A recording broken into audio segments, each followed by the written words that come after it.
Hey, everybody. Welcome to Navel Gazing, the Valley Indy podcast. My name is Eugene Driscoll of valleyindy.org. This is a very special episode of Navel Gazing, the Valley Indy podcast. First of all, if you're watching this on valleyindy.org, we got video. We're zooming it up. We're running with all the trends and doing a video for this one. Election Day is November 3rd. I hope you realize that. And in this episode, I'm going to be talking to some political insiders, asking them to share their insights and to spill their guts about the Valley's upcoming contests. Before I introduce the panel, I just want to take a minute to read a very important message, especially in light of COVID-19 and the economic impact it's having on our communities, from our sponsor, valleygivesback.org. While giving back is always in season, now is a great time to plan your gift. Name a Valley nonprofit in your estate plan and create a legacy that tells future generations what mattered to you. With a planned gift, you have the power to impact the Valley forever without affecting your current lifestyle. Your action will inspire others to make a difference in their own way. Remember the Valley. Ask your accountant, financial planner, or attorney about planned giving options. Plan now, give later, impact tomorrow. Learn more at valleygivesback.org. All right, let's meet the panel, and I got to remember to breathe. My first panelist is a 2009 graduate of Seymour High School and a 2004 graduate of the University of Connecticut, where he majored in political science and history. He served 4 years as a selectman on the Seymour Board of Selectmen, and he is the chairman of the Seymour Democratic Town Committee. Please welcome Stephan Behuniak back to the podcast. Hello, Stephan.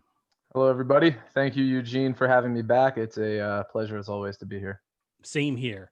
Second panelist is an Ansonia native who is the proud mom of an 8-year-old daughter who attends Ansonia Public Schools. She's a graduate of the American University's Master of Public Administration and Public Policy program. She is the former chairwoman of the Ansonia Town Democratic Committee and was a candidate for alderman last year in the 3rd Ward.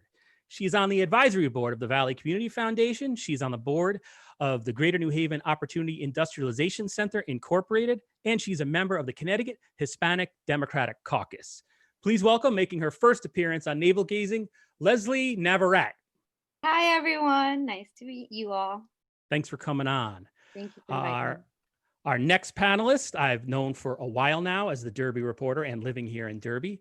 She's been on the Derby Republican Town Committee since 2001. She's been on the Derby Board of Apportionment and Taxation for more than a decade. She's currently the board's chairwoman. She ran several political campaigns for former Derby Mayor Anthony Stephan, and she served as treasurer for several statewide campaigns, including those of Themis Claridis and Dan DeBarba. She's a mother to 3, grandmother to 4, and she owns Snagglefoot Dog Walks and Pet Care in Derby. She's a retired computer programmer and teacher, and she is the widow of the great Judy Szewczyk, a truly unique Derby public servant. Please welcome back one of the first guests to ever appear on Navel Gazing, the Valley Indy podcast, yet I still mispronounce her last name, Judy Szewczyk. Thank you, Eugene. You did perfect. All right, there I go. I got an attaboy from Judy. Our fourth panelist is a West Hartford native. He's the Associate Professor of Political Science and Urban Affairs at Southern Connecticut State University in New Haven. He was the chairman of the New Haven Republicans, Republican State Party Committee member, and a New Haven City Plan Commissioner. He is a frequent contributor to WNPR and CT News Junkie. Hello, Christine Stewart. His academic research and publications have centered on state and local politics, gentrification, economic development, as well as identity and coalition politics. He's published 2 political books, and he served as political director for Seymour First Selectman Kurt Miller's state comptroller run in 2018. Welcome to Navel Gazing, Dr. Jonathan Wharton. Thanks so much, and thank you, panelists. I'm excited to talk about Valley politics tonight. Yeah, actually, that's it. We're done. After those intros and that ad, I got nothing else. But no, that's a bad dad joke. All right, let's talk first about Logan versus Cabrera. A race that affects Ansonia, Derby, a bunch of other places. I want to talk about this race. It's happening in the 17th State Senate District. Again, the incumbent is State Senator George Logan, a Republican. Challenger, George Cabrera, a Democrat. It's a rematch from 2018, which Logan won by 77 votes. In this district, as I mentioned, it's Hamden, Woodbridge, because I get in trouble on Twitter if I just mention the Valley towns. So let me just do this in advance. Hamden, Woodbridge, Naugatuck, Derby, Ansonia, Bethany, and Beacon Falls. Now, let me build up to the question here. I was in the room 2 years ago with Senator Logan on Main Street in Ansonia when the results from that last race with Cabrera started coming in on election night. And he said he was surprised at how close it was. He said to his brother, okay, I was eavesdropping. This wasn't like an on the record thing, but he blamed it on anti-Trump sentiment that he felt was taking away votes. People were angry at President Trump at the time, according to what was said in the room. But then again, Trump in 2016 won 61% of the vote here in the lower Naugatuck Valley. So my question is, this time around, Trump is on the ballot. Does Trump hurt or help Senator Logan's chances at re-election? Let's start with Judy. I don't think it affects. I think Trump is now his own phenomena. I don't think he's that closely related to Republicans. I think the new groups are for Trump, against Trump, radical, not radical. There's new groupings. So I don't think just because you're a Republican that being on the ballot with Trump necessarily hurts you or not. It's your stance on other issues, I think. If you're pro-Trump, and people know that, the people who don't like him, it's not going to help them much, and vice versa. So I don't see him as a big, as far as being Republican, not as far as running and what you believe in and what group you align yourself with. Yes, that does make a big difference. But I don't think that's strictly down Republican lines anymore. There's too many Republicans that don't like Trump. Stephan Behuniak, would you want to weigh in on this? Sure. Yeah, that's not my district necessarily, but I do follow it extremely closely. I would disagree with the sentiment that Trump isn't going to affect any of these races. I think he's going to affect these races massively, just from the standpoint of there's going to be a lot of first-time or infrequent voters this year, and they're voting either for or against Trump primarily, and they're going to align with the people up and down the line on either party. And every Republican in the state has had a chance to kind of separate themselves from Trump, but they haven't, because they understand, even if they don't like him, that it's politically expedient to stay aligned with him, at least to the public. And Jonathan Wharton, I know you're not ingrained in the Valley politics to the extent of some of our other panelists, but what impact do you think President Trump will have, good or bad, down ballot? Well, there's any district I know pretty well is this one. So you're giving me an easy pitch on this one for a couple of reasons. One, I know George Logan personally. He is a very well-known brand in Hamden, and he has brought out a lot of turnout in the Valley. There's no doubt about that. The concern that I might have with him, and I think most people do, is the Hamden turnout. Can that Hamden turnout be so significant that it could cause problems? Don't forget, he only won by 70-something votes the last time. And like you, Eugene, he was in touch with me almost every hour that night when the results happened, and it was scary. We were all concerned. As a matter of fact, Frank Lador is a colleague of mine who I think you all know is the Hamden RTC chairman, and he works over Southern with me. We had drinks last week discussing this. This is a concern. And so the Valley turnout's got to be significant enough to balance out that Hamden turnout. Going back to Stephan's point, it's very true. You're going to have people who don't know who they're going to vote for. That's a given in any election. And the indications are that could really be the case among young voters. Although I have to say, now that we know Quinnipiac, the numbers aren't quite there. Maybe it could work out towards his favor. But I wonder this in terms of turnout, especially Hamden versus the Valley. It's a very quirky district with all the towns that are there. But one thing I'll give credit to George is two things. One, he's incumbent. I'll give him that, benefit of the doubt, because usually incumbents tend to win. And two, he's an old brand. People do know and respect him. I mean, yeah, he's not the Trump guy that everything said one should be, and he's not that kind of person. Going back to Judy's main point, I think that makes him stand out. And so, somebody who is bilingual and who's Black, I mean, you don't see that every day, especially, coming to represent the Valley. And so don't ignore him. Matter of fact, the rumors are, and I think you all know this, is that he could potentially think about something more statewide in a couple of years. So who knows what the potential could be if he could be a candidate for lieutenant governor, for example, down the road. Oh, that's interesting. There you go. Let, let me throw it to Leslie, who is very involved in Ansonia politics. Leslie, what's your take? And the question I had asked was, Trump's on the ballot. Is that going to help or hurt Senator Logan's chances at re-election?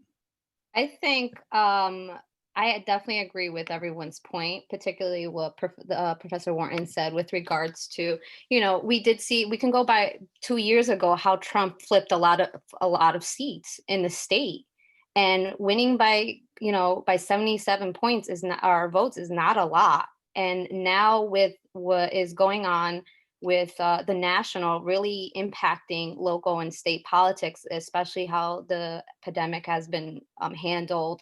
The Valley is the working class that has been greatly affected by it, and the lack of leadership that we're seeing from Logan on issues that affect working class.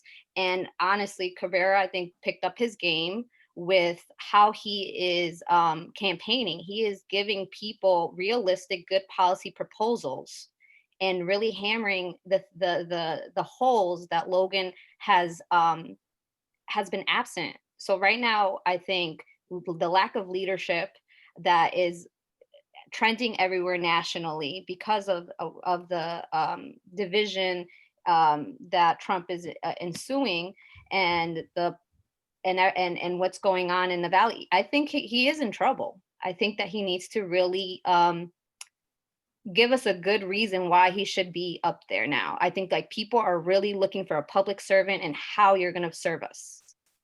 Because politics is really impacting the daily lives of families here, especially in Ansonia and in the Valley. And then before we move on there, Judy, you went first. You had the cold open there. Is there anything you wanted to add after hearing the other panelists talk about? No, I mean, I agree with all the other panelists, some more or less, but yeah, and I wasn't saying he won't affect. My only point was I don't think he affects, because I don't even think he affects just the GOP. I think he affects everyone on the ballot. He brings out new people who haven't been there before, lots of things, but I don't think people stand in there, even a new voter, and go, let's see, did that guy like Trump or not? No, they're in there because of Trump possibly, but they're going to vote on their candidates, on what the candidates are about, not just if they're like Trump or he's on the ballot. Or just go all Democrat. I don't think people do that so much anymore. No, some do, but. And then in terms of the Logan Cabrera race, and Jonathan sort of answered this question to some extent, which is why, look, you're anticipating my questions and answering them before I ask. But again, we're talking about these towns: Hamden, Woodbridge, Naugatuck, and then, dear Derby, Ansonia, Bethany, and Beacon Falls. On that national level, we hear about battleground states all the time. So what are the battleground towns or cities that are up for grabs in this district? I mean, Jonathan, you pretty much said Hamden is hugely important. It is, because they turn out, and they did even in that race a while back. It even floored George Logan, and it floored a lot of people, even Republicans. I don't think they expected that kind of turnout. So going back to Judy's point, I wonder how much that turnout will be reliant upon party allegiance or relying upon concerns around Trump. I think a little bit of both. Going back to Stephan's point, I think it's gonna be a little bit of both. I think they could cancel each other out, and so I'm going to be very interested in seeing the turnout among the towns. If there's one town I could pick on beyond Hamden, I'm interested in Woodbridge, quite frankly. I think that could be one place where you could squeak it out. Leslie's point, I do want to kind of go after, if you don't mind, Leslie. I get what you're saying, that maybe there's a void in leadership, but I will give credit to Senator Logan's campaign staff. They've been out there door knocking. They've been very much engaged. They have been doing a lot of the groundwork to get the word out there. As a matter of fact, I have a couple of my own students on the campaign, and they're giving me a lot of good intel on some of the details in some of these towns. Maybe they're not getting nearly as many towns as they could, but they know that the places to go to. And we can't forget the one unique thing that I absolutely love about the Valley, you all do too. I think many voters assume that they might be registered to the political party and they're going to go that way. Doesn't always work out that way in the Valley. So we don't know what those results could be, especially in a district like this one. Let's be fair.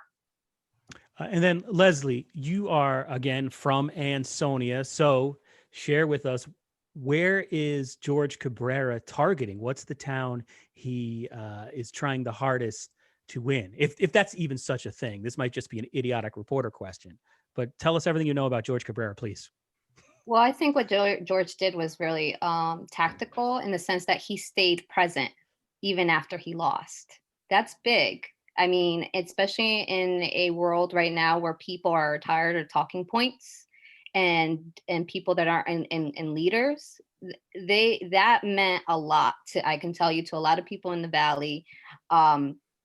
And he has staying presence is a big thing, and constantly going after Logan, good or bad, whatever way. I think that is a smart move for any candidate that is either sort of think like, if it's a question mark, right? Like, if I'm going to run, staying present, showing communities that you care is what they want. So I think him laying the previous groundwork was really, really smart of him.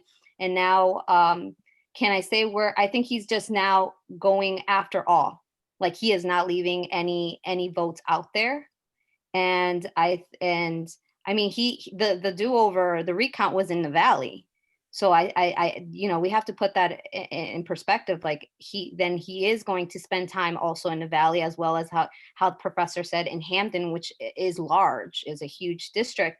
And we also have to remember that Farmer, that primaried him, did put out some work out there. And we saw how close the vote was in Hampton. So that between Farmer and Cabrera, so that speaks also on itself. Like I said, both have great, best of luck to both of them, but it is an uphill battle. I think there's a lot of things that are gonna, a lot of factors that are gonna play into this, and how everyone has said it can go either way. It really can't. It's close. It's like a round two. Oh, okay. Yeah. Judy, I'm sorry to interrupt. Were you done, Leslie? I apologize. No, I'm good. Judy, is this, what are you hearing from like Republicans in Derby, or any Republicans you may be in tune with? Is everybody gearing up for another close race? I think in the Valley, George is good. I think he's going to do very well in the Valley. I think the ones he's worried about are Hampton and Woodbridge. Woodbridge is so liberal, so uber liberal. And Hampton, Horky's from Hampton. Or am I supposed to call him George? I'm not sure. He's from Hampton, and he's got all his union ties there. He's got a lot of stuff going on there. So he's a force. When I interviewed him, I don't know. George. I think it's too close He goes to call by him. George, and I think you know that, Judy. Pardon? He goes What? by George. He goes by George. He might change the spelling on his name. Well, I think he goes by George. But you know what? I just realized my computer's not plugged in. So I may have to step away for a second while Stephan is talking to plug my computer in, because I'm at 52%. But Stephan Behuniak, what is I know you're Seymour. You're a bit, you're literally above. You're not above in terms. And below. And below, yeah. So what's your take on this race as an insider not afraid to? I am completely fascinated by this race. I think it's probably one of the most interesting, if not the most interesting, in the whole state this year. But what I will say is, and I could say a lot about this race, I think George Cabrera is going to win, and I think he's going to win a lot more comfortably than people might expect. What's going to happen is Hampton and Woodbridge will go for Cabrera. I think everybody knows that. Bethany and Naugatuck will likely go for Logan. He has a big chance to kind of run it up in Ansonia, possibly, because that's his hometown. And he's going to win Beacon Falls. The interesting towns to me are Ansonia and Derby, if you want to look at it on a town by town level, because George Cabrera, and I was critical of him last time, didn't spend enough time in the lower valley. He kind of took it for granted, I think, or maybe he thought it was a lost cause. But I think had he spent a little more time, maybe even a day or two door knocking more, he could have pulled that race off. Now, what I think is interesting, and that's what I came in prepared to say, that I think he put the time in. If you look back to it's like ancient history now based on everything else that we're dealing with. But if you look back to the Stop and Shop strikes of last year, George Cabrera was a leader. He was the leader on the front lines of that. And that was an issue that kind of united Republicans and Democrats all over this area of the state. You saw Republican leaders of all these towns going out and supporting those workers. And people don't forget that. And people know that he was fighting for them. Now, what I will say, and I had all that prepared and I thought that's what was going to tip it for him. I just went back and looked at some numbers out of Hamden. In 2016, about 28,000 people voted in Hamden. In 2018, about 25,000 people voted in Hamden. So that's a difference of 3,000. I would expect that we'll be closer to that 28,000 number this year. And if that's the case, I think Cabrera will win comfortably. He's going to win. He's going to win 65 to 70% of Hamden. And you extrapolate that over 3,000 voters. That's going to, I think, give him the cushion he needs to win. So, Stephan, you just answered my next question. I was going to ask each panelist to make a prediction. Stephan just predicted Cabrera and backed it up with some stats. Cabrera, I have him 54-46. That's my prediction. Now, not everybody has to give us that precise, so don't feel bad if you didn't. But Judy, who do you think? You think Logan's going to pull it off? I think he can pull it off. I think it's going to be extremely close again.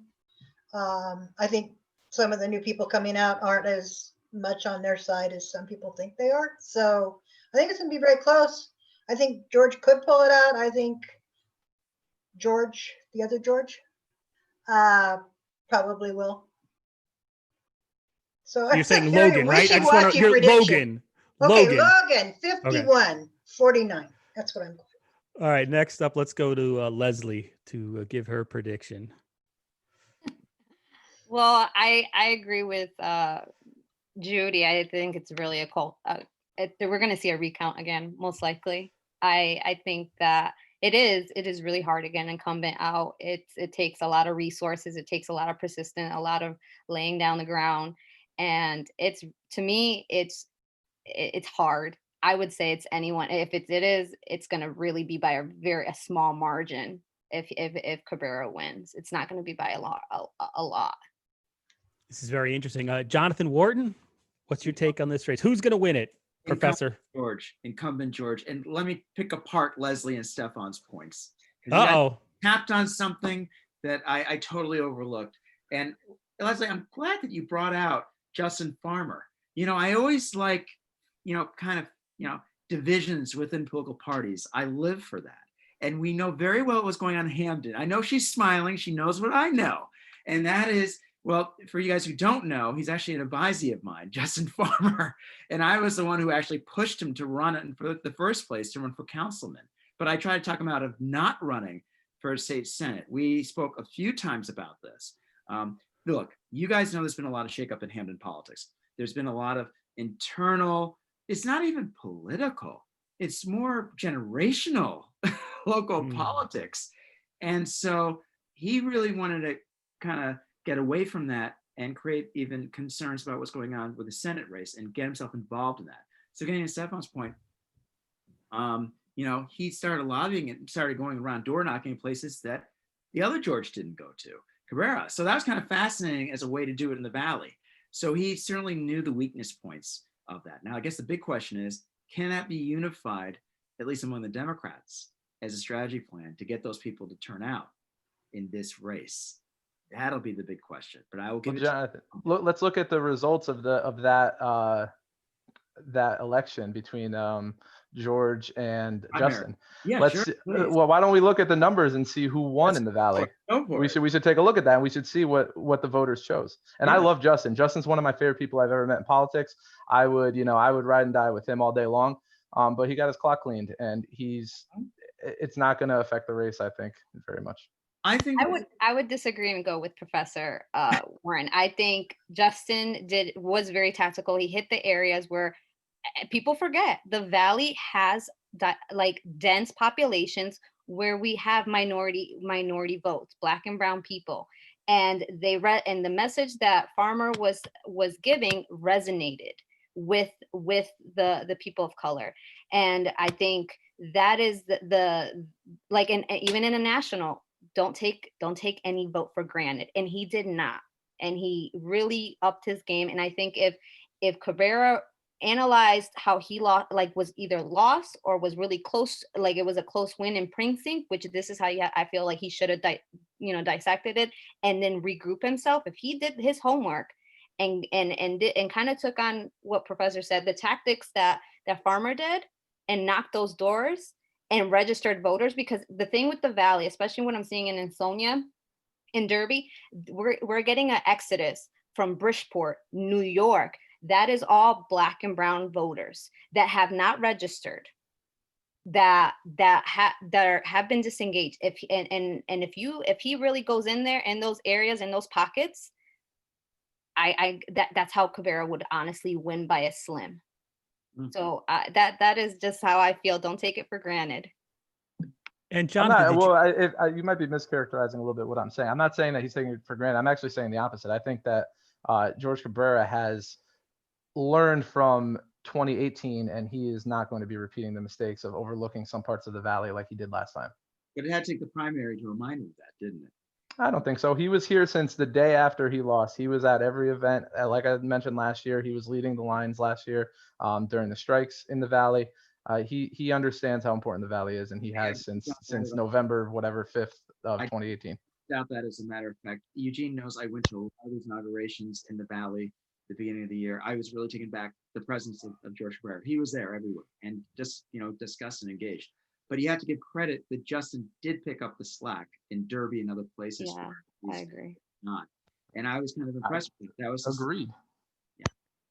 Jonathan, who did you pick? Who you picking in this race? What's your prediction? Oh, incumbent George. Yeah, I would give you it. You may have said that. I apologize. Right, but I'm assuming that Woodbridge will turn out for him. I have to base that on that. So he's got a lot of work to do in Woodbridge. And there's some of the points everyone's raising here could be separate podcast episodes in and of themselves. So this is very exciting for me. So thank you for the education so far. Oh, I'm going to make a prediction. I get to make my prediction. I think, again, it's going to be another toss-up. I think some Republicans slept in 2018. So I'm saying tie goes to the runner, and that's the incumbent in this place by a very slim margin. But there will be recounts. I agree with Leslie, and lawyers. There will be lawyers. And lawyers. There's So always lawyers. Right. And those recounts, it's Yippee. Him and Howe, great law firm. there we go. All right.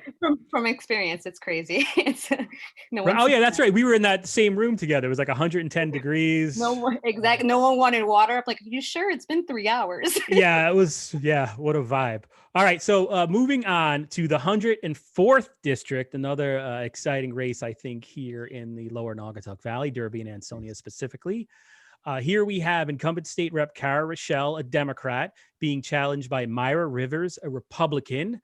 To me, just in my observation, fly on the wall, it's sort of a classic Valley race, maybe a classic race in general, where and it was a Tony Stafari tactic, Judy, I'll say this, where the challenger picks an issue and just hammers the incumbent all day long on one issue, while the incumbent basically says, look, I'm too busy governing and doing my job and helping people, and kind of does one of these, it doesn't acknowledge that there is really even an opponent in the race, a common tactic, I think.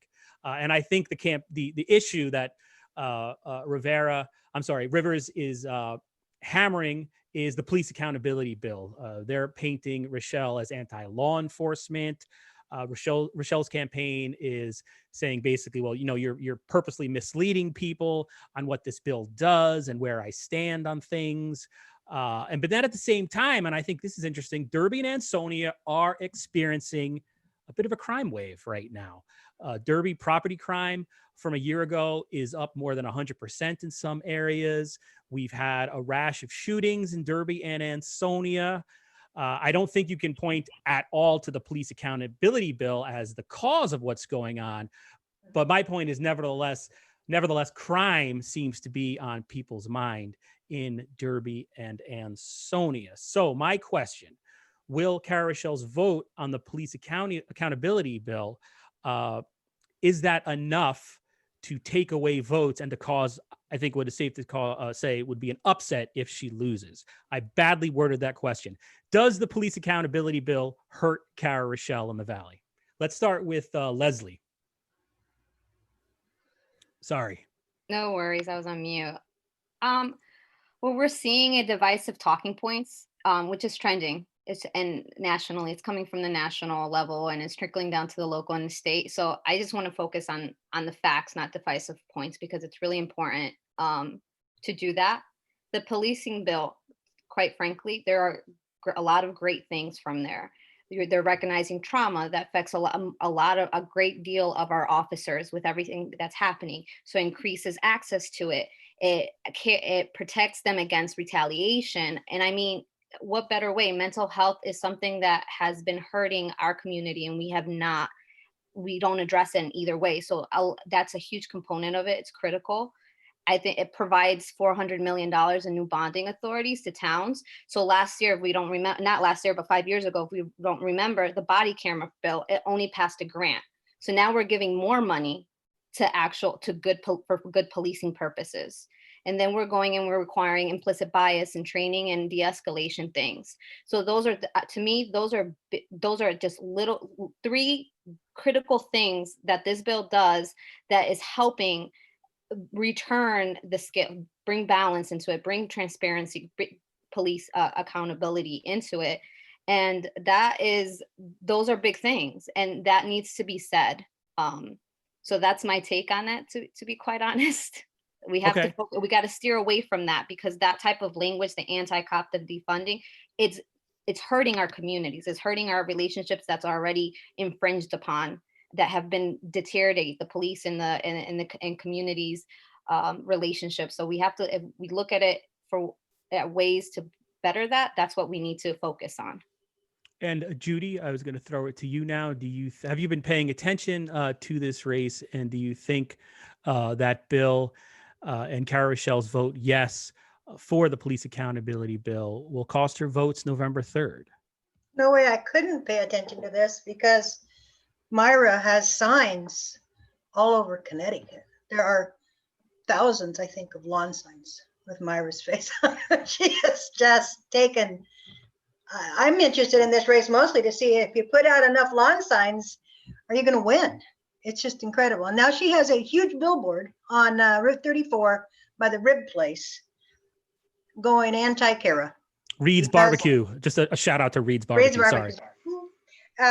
And she's got that huge thing there. People don't tend to understand the bills that are in Congress. I mean, go look at the Derby ballot and try to figure out exactly what they're proposing in the way of charter revisions. Hey, that's tomorrow's podcast. Yeah, I'll give them like a prize if they can understand what the frick are they trying to do. So people are just like Leslie says, people are taking the easy route, the understandable route, and they see the bill and they say, oh, they're trying to defund the police. And we have a lot of police here in the Valley, and they don't like it.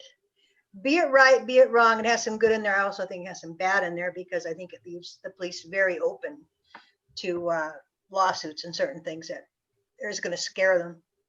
And I don't think it works. I don't think it does anything for the bad police. We're trying to get control of the bad police so they don't do those bad things more than anything.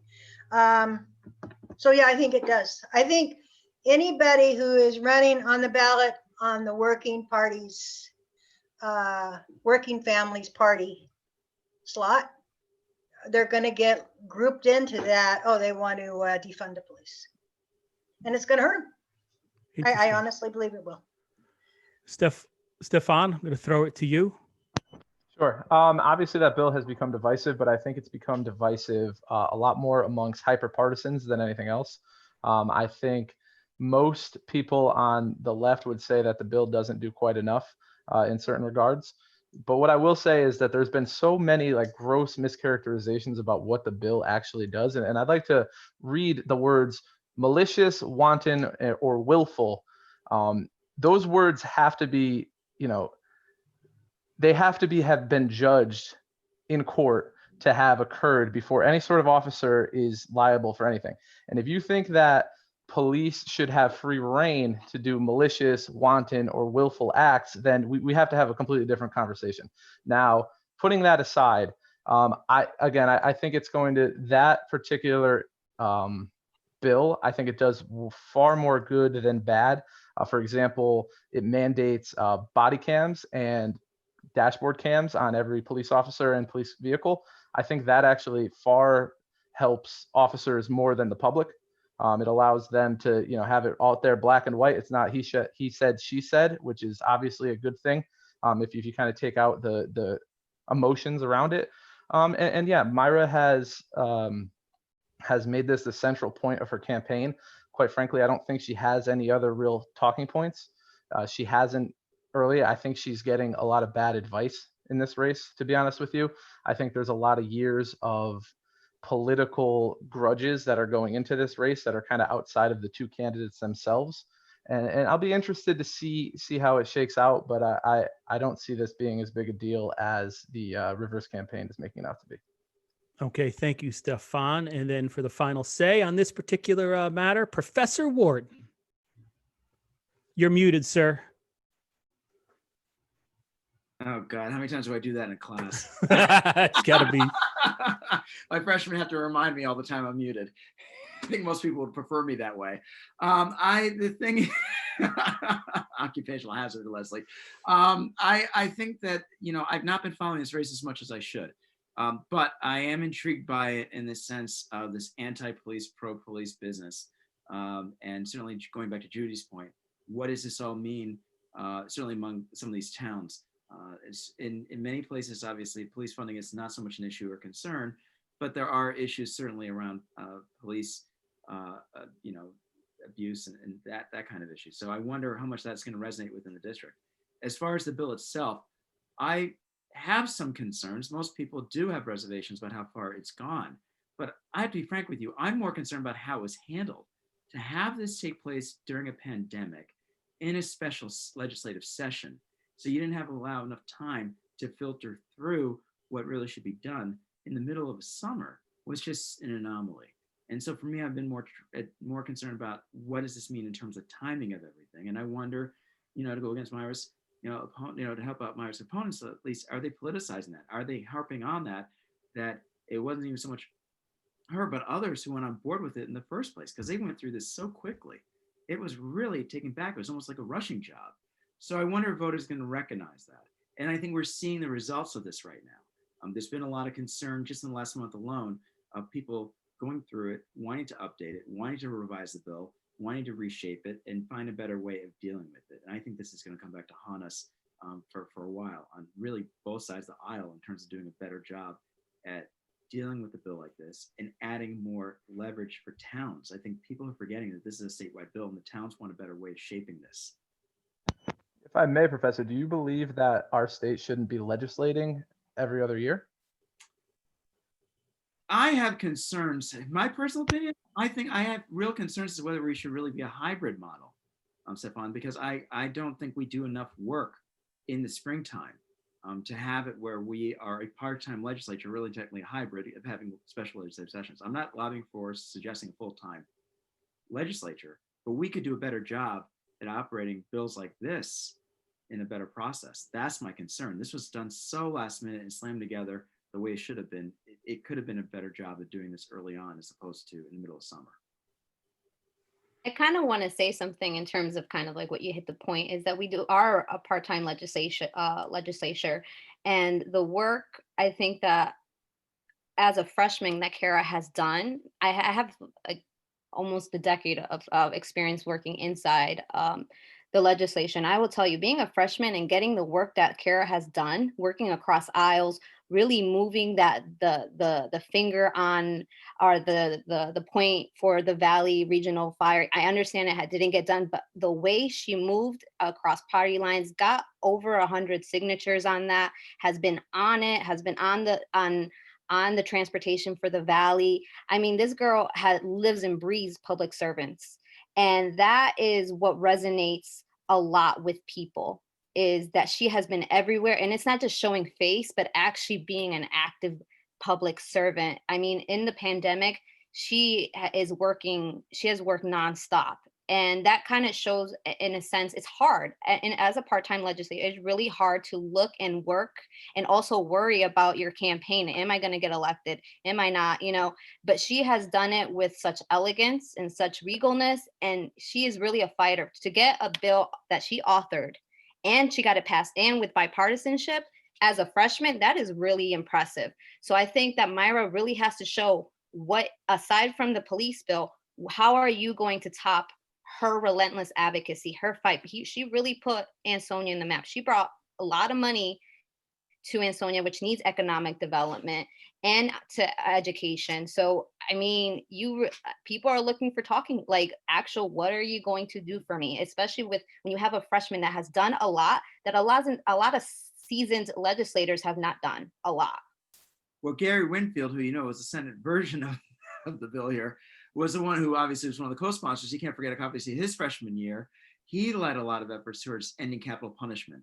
And so he did that his first term as well. So sometimes you do have some lawmakers who will make a stamp and really make their names known. And Gary Winfield did that as well years ago. And he's done that certainly in terms of pushing this through. I just have serious reservations and concerns, and we're seeing this right now, of how quickly it has been handled and what the implications could be in terms of future lawsuits and oversight concerns. And is this really going to solve the greater problem?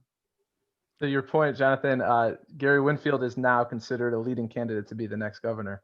So I think there's something to be said for getting a lot done in your first term in the state legislature. As a matter of fact, I think you all know, he's no secret, he is the AUP, the American Association of University Professors, the union for at Southern, as a matter of fact, representative. So, I know very well. Matter of fact, Stephan, we park our cars next to each other at Southern. So, and God knows we bump into each other in the cafeteria and talk politics. You should only see the cashiers and how we talk half hour fighting it out. And it's by the way, we actually get along better than you think. Honestly, I think you'd be surprised. Oh, I'm sure you do. Our offices are directly on top of each other. If we could have the FBI throw wires between us for that conversation, you can only imagine, but we do get along well. I'm just, and I agree. One thing, if you want to flip it back, by the way, Stephan, since you threw it at me, I think you all know the gossip was that his name was mentioned as a governor candidate. But obviously, that was talk a couple of years ago to go with Ned Lamont. Obviously, that didn't work out that way. So I don't discount the fact that he would want to be a statewide candidate. I easily could see that. I think most people do. But it makes me wonder, I wonder if this is a moment for him to kind of politicize on with other people who are freshmen, like a certain lawmaker. And let me just let's take it back to the politics of what's happening locally in this race. Myra Rivers and Cara Rochelle, State Rep Cara Rochelle, the incumbent. I guess, like, on the flip side of the coin that I had asked earlier, and Leslie sort of answered this. You anticipated my question. She is a first-term lawmaker, which, I mean, if you're ever going to knock out an incumbent, it's of course at the end of that first term. But she does seem pretty entrenched. It feels like she's been there longer than one term. And she has the endorsement, I notice, of Jim Gilday, who Judy knows, a Derby Republican. And an independent, which is really the independent party. Former Republican. He can't stand them anymore. Former Republican, I think. Oh, I didn't know that. Okay, I apologize, Jim Gilday. But I also Republican noticed with Democrat signs all over his lawn, so that's a weird Republican. Don't they call those Valley? That's Yeah, really. I don't know what that is. It's so hard. I was just thinking, this sign over here is Joseph DiMartino when he ran on Judy's slate. You managed this campaign. Joseph DiMartino on the Republican is now the president of the Derby Board of Aldermen as a Democrat, which is over there. So that's, But I noticed Cara got she's on the ballot, Democrat, and correct me if I'm wrong, Working Families, and the Independent Party. Yes. And the other people on the ballot in Ansonia, at least, that have the Independent Party line on the ballot there are George Logan and Margaret Stryker. So does that say something about how she's going to do? Like, she seems to have some bipartisan or some independent support. And she actually might be the only Democrat in the state that was endorsed by the Independent Party. I'd have to check that, but that's what I've heard. I'm sorry, Leslie, I interrupted you. You said that's correct?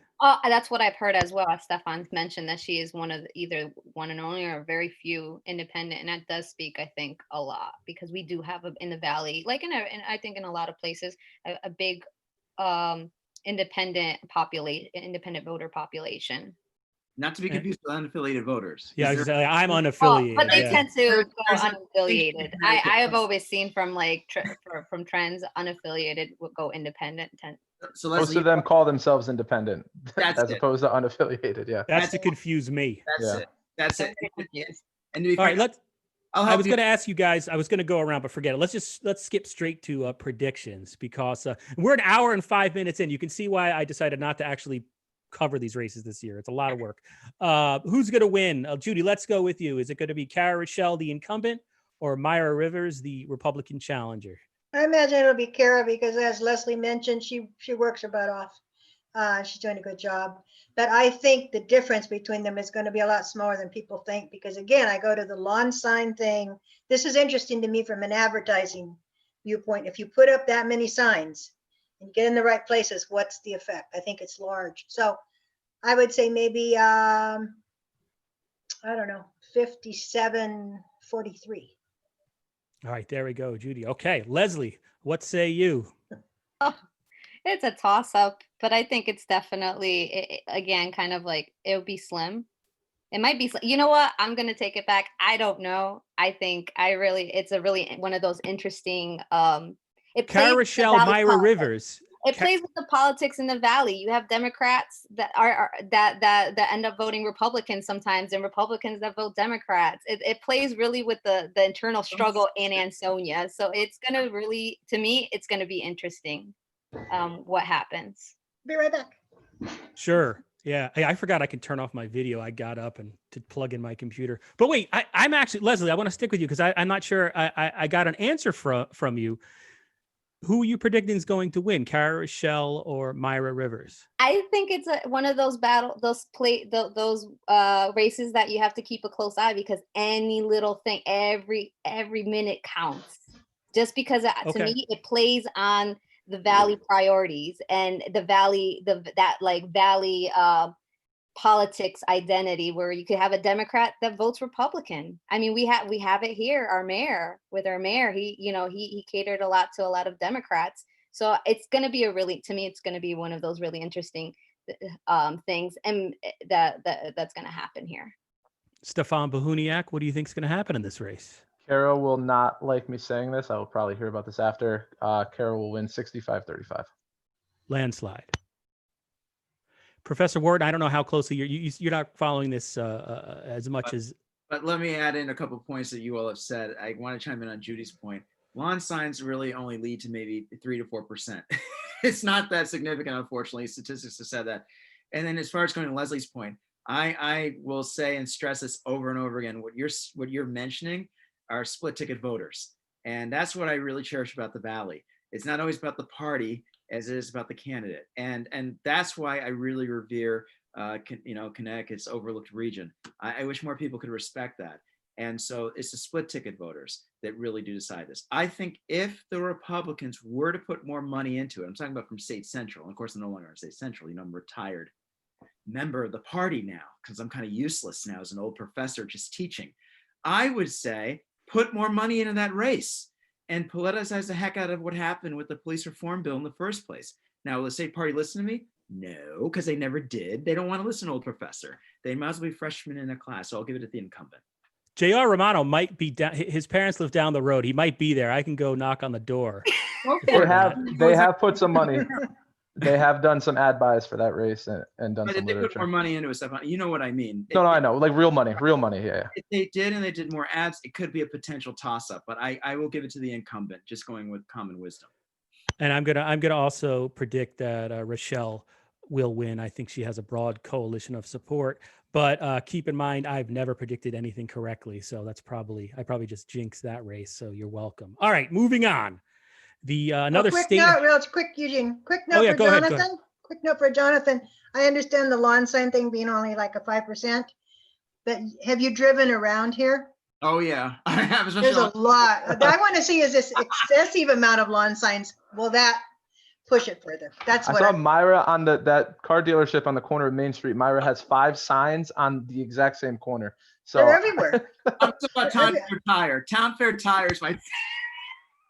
Oh, I think that's probably Ken Hughes. Yeah, right. We're naming specific properties. I love it. I'm telling you, if I could come up with a book on just the Valley alone and have a chapter dedicated to signs in the Valley, that would be it, Judy. Okay. Anyway, that was what I was referring to, is so many of them. Of course. Yeah, I'm wondering. Well, I don't want to. I'm going off. I'll go off on a tangent. All right, so let's move on to the 114th district. This is the race, of course, to replace House Minority Leader Themis Claridis of Derby. That district includes Derby, Orange, and Woodbridge, places I don't go to because I don't leave the valley. And that's no insult to them. I feel like this race, maybe it's just because I'm not covering it, is sort of under the radar. Like you don't really hear about it. Like the current, I don't think, and then CT Mirror, in terms of who's going to replace them as Claridis, I feel like this race is just sort of really under the radar. And the candidates, by the way, and correct me if I'm saying last names incorrectly, please. The Democrats are running Mary Wielander, and the Republicans are running Dan DeBarba. She's Claridis, of course, is very popular in the Valley. And I guess my question to kick off the conversation is, does her popularity automatically transfer to the Republican DeBarba in this race? Or are we seeing a surge of Democrats saying, get out the vote, we can take this seat in the House? And I guess, Judy, this is probably very much in your wheelhouse because you're a volunteer on the campaign. I'm the treasurer on the campaign. Treasurer, okay. Sorry. Are you going to lose? No. Go ahead. I don't think that Themis's popularity will transfer over because she's just a different entity. She's very well known. And again, I'm going back to all this Democrat, Republican. I think that's going away a little bit. So I think Mary Wellander's not doing much. I haven't seen any flyers from her. Very few signs. I don't believe she's gone door to door at all. She hasn't knocked on any doors. She hasn't answered a lot of questions. That may be one of the reasons the campaign seems so quiet. Is there's nothing coming from that end. Or is this an indictment of the press and sort of the hollowing of newspapers and the inability of someone like me and my organization to fill in? Is that she's quiet or just no one's asking the questions? No, she's just quiet. No, I don't think it's the press. I mean, I could list a few things about the press that I could change, but she could admit. But I will have no reaction to that. No, not going to react. Go ahead. I'm interrupting. Your eyebrow kind of moving.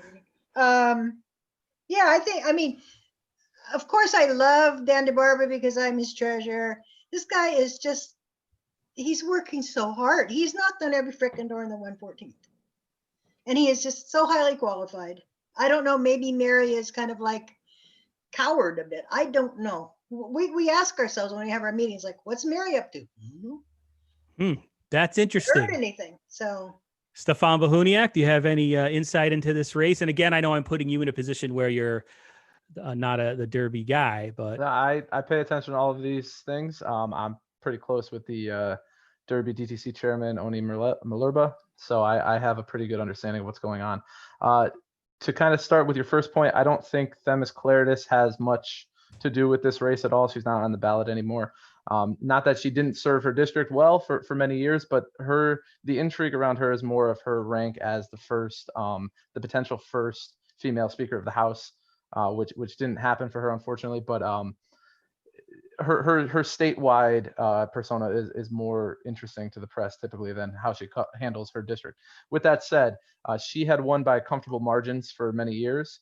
2018 was the tightest it's been. And that was Mary Wielander. Typically, when somebody runs the first time, they won't win, but they will do better the second time. I think with an open seat, Mary has a very good chance of winning that race now, particularly if you look at the towns that she represents, or she would represent. Woodbridge is going to go big for Mary. Orange is interesting, but Orange might be moving into that kind of suburban enclave that's going to come out strong against Trump. And I think if you're going to come out strong against Trump, she might have a chance to pick up a bunch of votes there. So and of course, Judy wouldn't necessarily know what's going on with Mary Wielander. I think part of that is intentional. But I do think that Mary has done a lot of work this campaign, perhaps a lot of it under the radar, which is actually sometimes more effective. But if you gotta put a gun to my head, give me a prediction, I would say it'll be Mary by a couple points.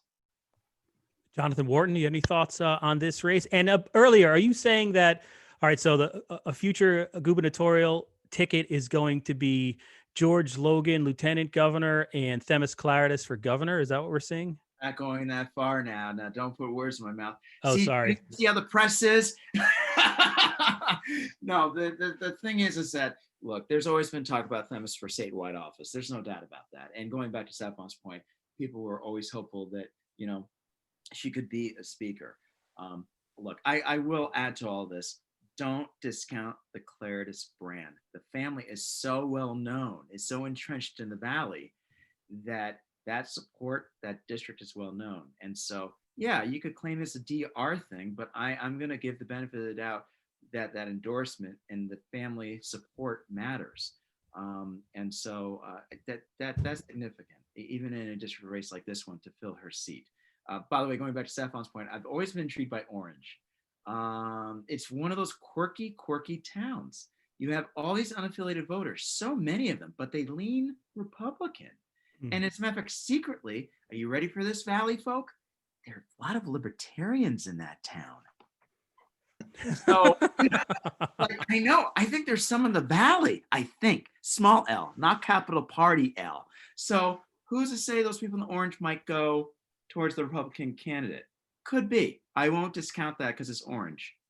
So I'll add that to that in that district. Leslie, do you have any thoughts on this particular race? I think I agree with a little bit of everything that everyone is saying. I think it's like one of the, I think it's going to be a battleground. I believe she ran like a couple years ago, if my memory. Stephan was saying that, yes. Yeah, she did. It was about 54, 40, 45 or so. I mean, it's a lot closer than people might think. You look at those numbers, you look also that it's trending blue.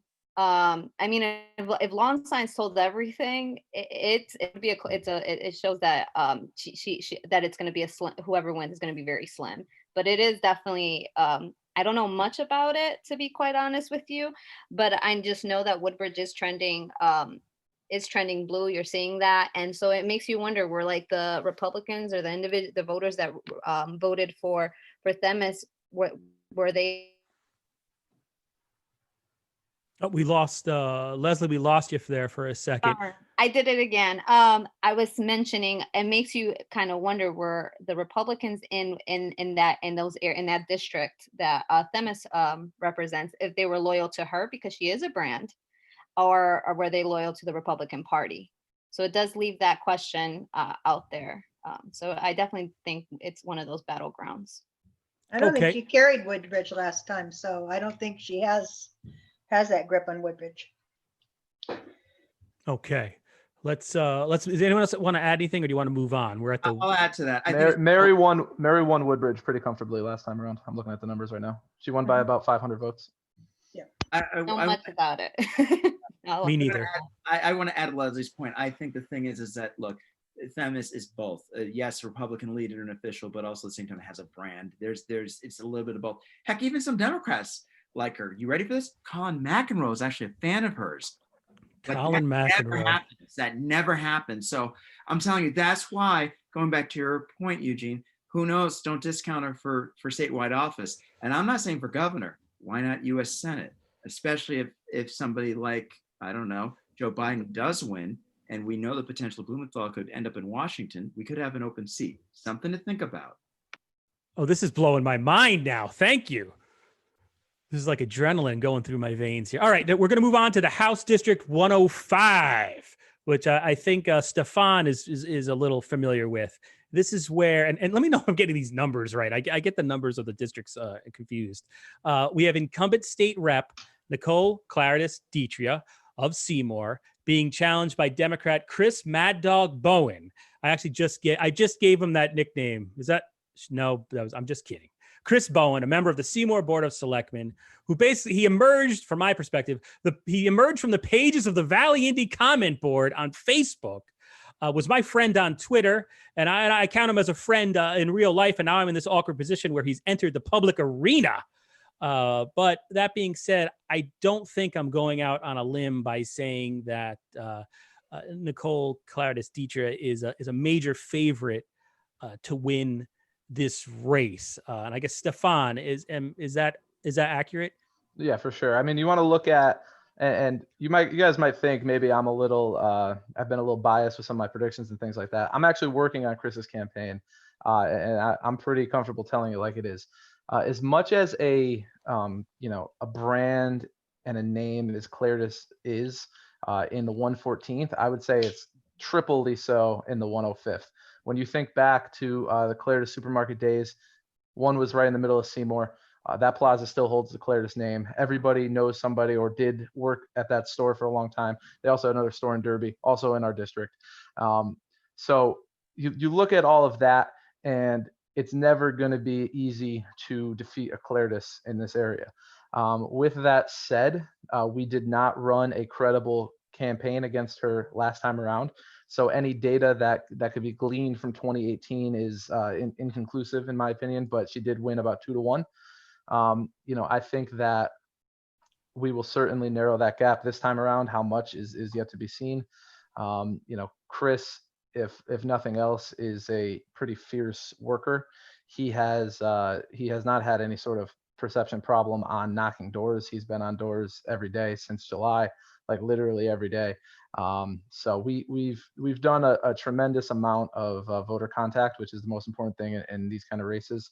With that said, hey, if he won, it would be a major upset, and everybody kind of knows that. But if he's able to keep it within 10 points or so, that would be considered pretty impressive by a lot of people, I think. And one thing, Chris and the campaign, it hasn't gone negative at all. I mean, he's pretty much out there, and he's said as much. I don't know if some of the if I'm seeing filtered Facebook posts from him or Twitter or where, I don't know where I'm seeing these things, but he's pretty much said he's not going to win. But he's in it for sort of the experience and just to get some ideas out there. Am I right there, Stephan? Is that? Yeah, anytime. Well, I don't necessarily agree with the characterization where he doesn't think there's any way he could win. I think there's I think there's a possibility, however remote, that he could win. But with that said, we have very intentionally and very steadfastly refused to go negative. To her credit, Nicole has done the same.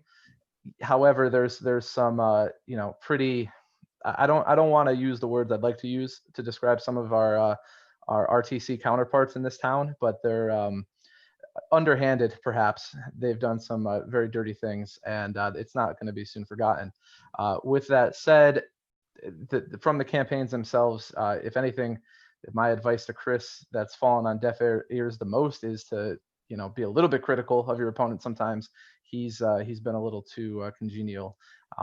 But to that point, we're friendly with Nicole. We don't have big personal problems with Nicole.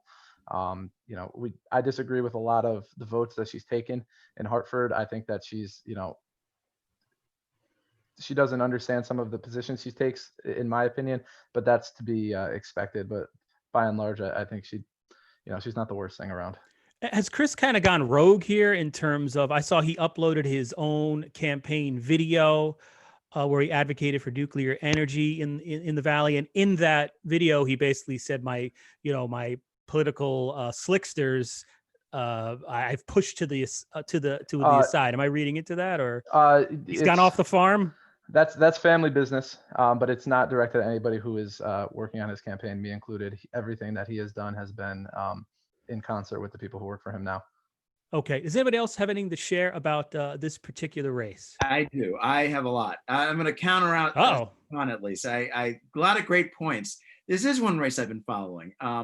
Look, I'll confess, Nicole and I are friends. We've gotten along very well from the beginning a few years ago. I admire her a lot. And as a matter of fact, quite frankly, I guess it shouldn't surprise you all, I've shouted her a lot as well. Anytime I go to the Valley, I usually give her a call. I shoot her a text. She'll show up to meetings every time in the district. Like, I'm amazed. Her schedule, I've been really taken back. She's flexible. She wants to talk to people. She engages with people. I've gone to Seymour meetings with her, a couple of them. I've certainly gone to the inauguration meetings in the Valley. She showed up to every inauguration meeting in the Valley with me. And then she knows everyone. And it's not so much as a Republican thing. It goes back to Leslie's point. She knows the Democrats. And I'm like, okay, why do you get along with Democrats? Like, how is this happening? And so it gets to the congenial point that Stephan brought out. She is an anomaly, but she's the valley. She gets along not so much with both sides, but she recognizes in being pragmatic, you have to. And in order to get support for her to get reelection, in order for her to get proposals through even in the General Assembly, you have to. So she is terribly pragmatic. But the one thing I really appreciate about her, she's under the radar. She's not like her sister, where she's getting all the Klug likes and the attention. Nicole is very understated, knows some of the finer details. Her network is amazing. And let me tell you something. I study politicians for a living. I don't like politicians. I really don't. No offense, Stephan. I know you were one. You guys just turn me off. You should follow my Twitter if you think that you wouldn't like my I'm trying to my find politician leadings. I just followed you. The Yeah. Behuniak. Follow He's you, the right? Behuniak. Okay, because I love Twitter, so I'm going to follow you back. Although I have to tell you, I tend to be a bit puckish on Twitter, so don't. I'm pretty familiar with your Twitter page. Oh dear. All right, so Not in a bad way. I tend to cause a lot of trouble. Leslie, fair warning. So and Eugene knows how I act on Twitter. It's my alter ego. But the thing is that she's good at this, and so for me, I don't like politicians. A lot of friends of mine in the Valley, including Kurt Miller, beat me up. Kurt Miller used to beat me up saying, Doc does not like anyone, which is true. I don't. I didn't even want to work for Kurt Miller's campaign. And I could see that. It's Kurt Miller. I mean, he's, But you have a beer with him, and he's a great guy. And I Yeah, end up, he's a good guy. maybe politicians aren't so bad. I felt the same way about Nicole. I was ready to write her off. I thought politicians stink. They're the worst people in the world. This is why I teach and why I don't like politicians. And I meet somebody like Nicole. I'm like, you know one thing? She ain't half bad. So I think there's something about her that it resonates in the Valley. I'll give her props. And going back to Stephan's point, yes, a Claritas sister thing, the Claritas family, but you know one thing? Nicole's her own person. All right, Judy or Leslie, is there anything you wanted to add to the Claritas Teacher versus Chris Bowen? I apologize for giving him the name Mad Dog, but I think it's good, Stephan. Can we Ran that? Sure. He's definitely a unique character in politics. That's for sure. I think Nicole will win pretty handily. And I can say for Chris, he's never for a loss of words. All right, Leslie? Thank you. I think that's one of the nicer things a Republican has said about him, really. So thank you. I'm going to skip on this one. I don't know enough to put input, but if the majority says yes, then they would know more. It seems like they know more about the in and outs of it. So I'll leave it to that. Thank you. Okay, let's just close it out with, we'll try to go lightning round here. In Seymour, there's actually 2 more races. Seymour has like 1,000 representatives in Hartford. Kevin Kelly, the state senator, is running unopposed. Then in Senate District 32, there's Eric Berthel of Watertown. He's the incumbent Republican running against the Democrat. Jeffrey, Stephan, how's he say his last name? Damaris. All right, so let's go around. Stephan, who's going to win that race? That is probably the most red district in the whole state. Berthel is kind of bumbling his way through this one in many regards, but I think that he'll hold on relatively closer Jonathan than Wharton? it normally should be for him. It is a Sorry. very Republican district, so I will definitely agree with that. Judy? I don't know much about it, so yeah, I'll agree to. Leslie? Likewise, I don't know much about it either. So I agree with both of them. Now I don't feel so bad for not running a press release in 11 years. I just found out he represents Seymour. All right, Congress.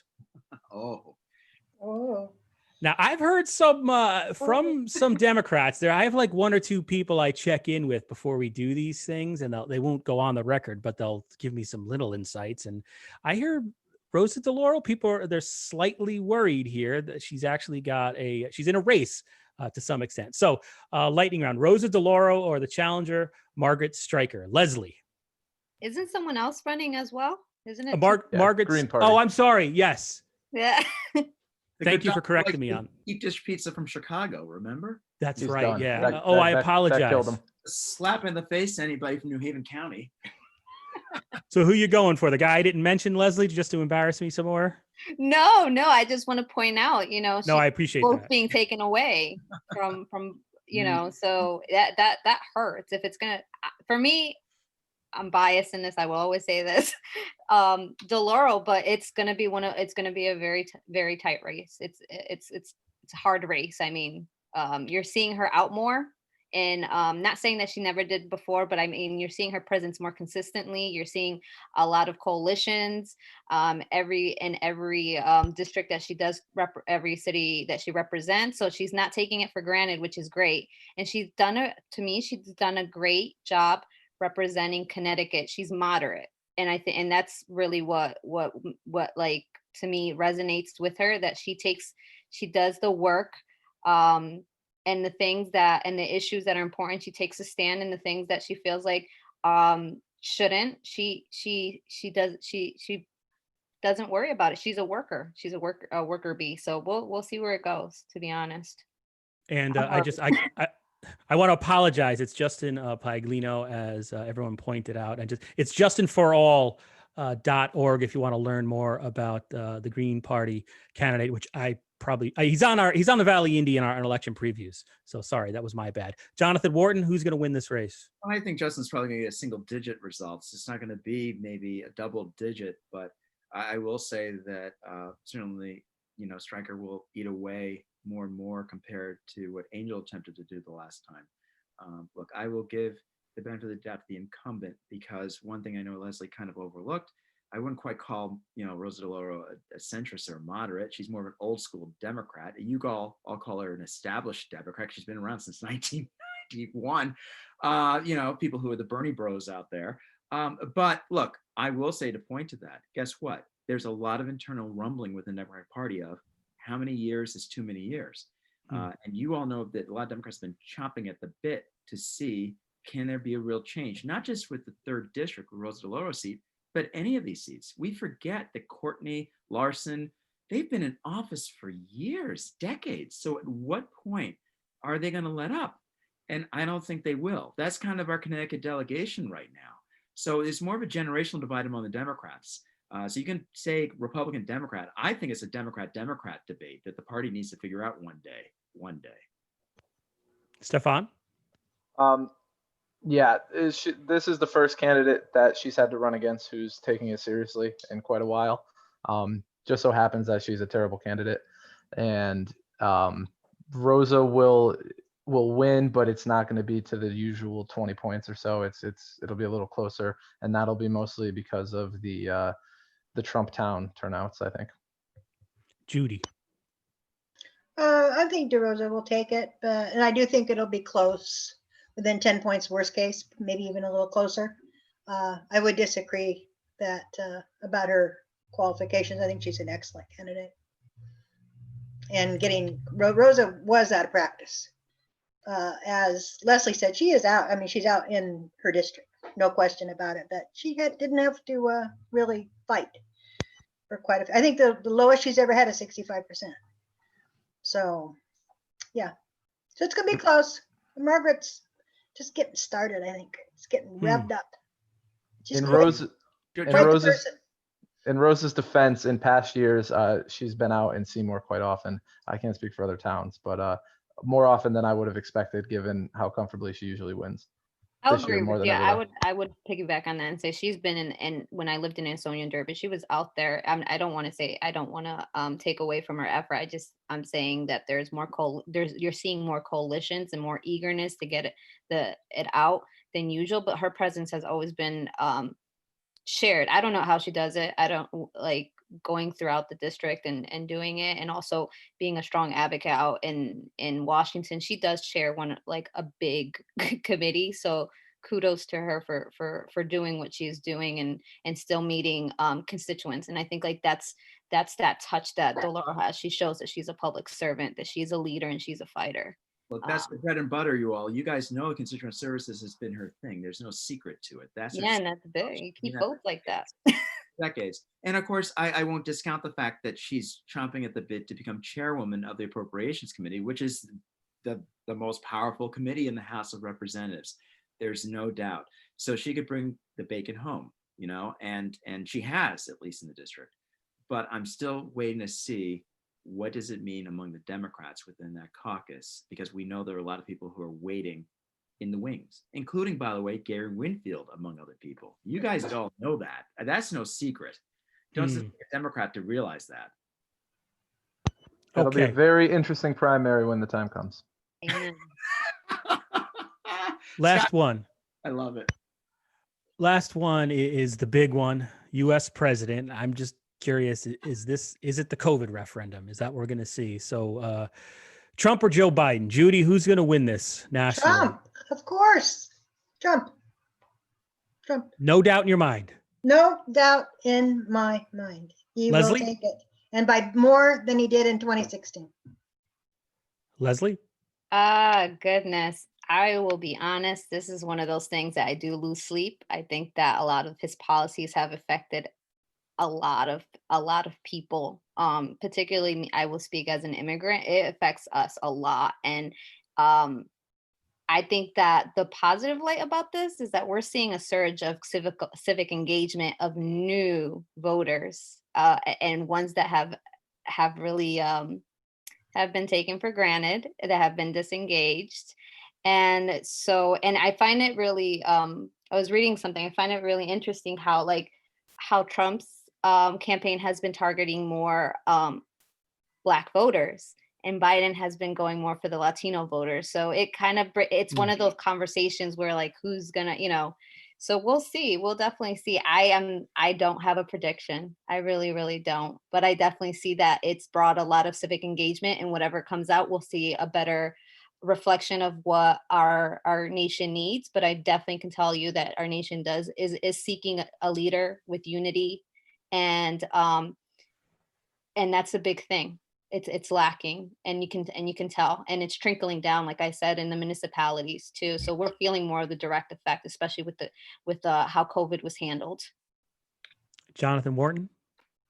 Well, I've been saying to my students over and over again is that it's going to come down to turnout in specific states. We all know this. And so Connecticut shouldn't be a concern, but it should be the other states. And I'm looking more towards Georgia now, obviously Florida, North Carolina. I'm not so really concerned about Ohio and Pennsylvania. So in Texas, it's interesting. So is, Arizona and even Nevada. But I think it's really those 3 or 4 states I just mentioned earlier. I think it's going to come in lawsuits. I think this is going to continue on beyond election night. I think this is going to go on for days, and it's going to be lawsuits and lawyers and more lawyers. It's going to be like a Gore, the Gore versus Bush business all over again. So I wish I could say it could be one over the other, but I think Biden's going to get that. I will put an asterisk behind this. I think you all have heard that the voter turnout, especially among young people, has grown more. In the past, it's been anywhere around 40% in a presidential race. Don't ask me about municipal races. You guys all know it's in the teens among people under 30. You all know that. We all follow the stats. Harvard University put together a poll apparently this week that came out that over 60% are planning to turn out who are under 30. That could be tremendous in favor towards Biden, but we don't know how many of those are really maybe even Trump supporters. So I would not discount Trump in terms of getting the younger people to even show up too. Stephan Behuniak. Going up till about a month ago, I thought Trump would win. I thought he would win relatively comfortably. I think by the popular vote, Biden is going to win by 5 to 8 points. I think it's going to be a relative blowout by the popular vote. And I think that in the end, it's going to come down to, either like Michigan or Wisconsin. I think Trump will hold everything from North Carolina down. I think Texas won't be that close. Everybody's saying Texas and Georgia are going to, this is the year we go blue. I don't think that's going to happen. I think Biden holds the Southwest. And I think one of those Midwest states, I think a couple of them are going to go for Biden as opposed to last time around. And then one of them is going to be the tipping point. To the professor's point, it's going to end in lawsuits, and which is ironic because we probably wouldn't have to be dealing with that had Trump just handled his business with COVID and not been a bumbling disaster the entire time. So I think he's going to kind of make his own bed, and hopefully he has to sleep in it. But I would predict Biden by about 10 to 15 electoral points. All right. That's the broadcast. I want to thank you all so much for coming on. I had a ball doing this. And like I said earlier, I learned a lot because you guys are the experts and I'm just the guy with the website. So hopefully we can do this again. one of these days. But for the Valley Indy, I want to thank Leslie, and I want to thank Jonathan and Judy and Stephan Behuniak. And that's a wrap, folks. Thank you, you. Thank you, And thank Eugene. you everybody else too. Great Have talk. a good one. Thank you, everyone. Have a good night. Thank you. Take care.